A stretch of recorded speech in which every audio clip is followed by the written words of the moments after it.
Howdy howdy, it's Trishaly and I'm at the Red Rock Resort in Las Vegas, and I'm excited to welcome you to video 92 of my 100 videos in 72 hour challenge, where I'm sharing my personal journey of survival from domestic violence. And in the last video I described the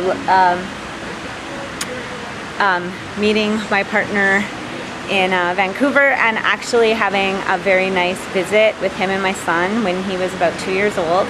And I actually at that visit believed that maybe there was a chance that we could co-parent. I didn't really have a desire to get back into the relationship, but I thought that maybe we could both be parents and that he could spend time with his son and we'd be able to get along through that, until he slapped me at the airport before I left because I missed my flight and I got upset with him, and so that didn't happen. But the last time that I ever seen this man was about maybe 3 or 4 years ago. I was subpoenaed to testify in court because before I broke free from the relationship, I had for the third time pressed assault charges against him, and he had returned to Alberta to face those charges, and he pled not guilty. The other 2 times he pled guilty, and this time he had pled not guilty, and they had subpoenaed me to attend a trial.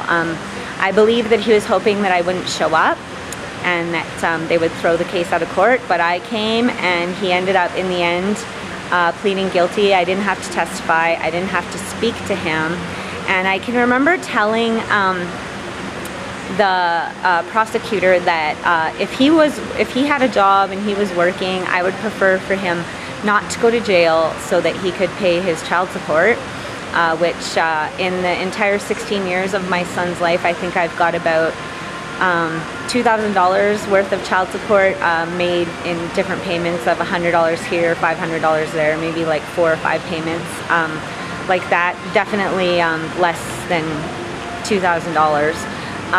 So he right now he owes me like well over $10,000 in back pay and child support. But anyway, I'll probably never see that money, and that's fine.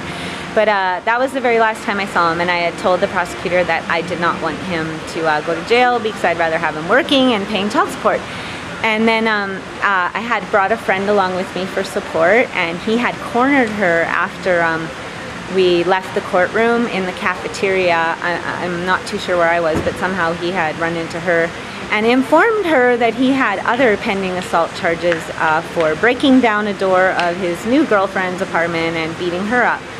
So some things never change, and for him things didn't change.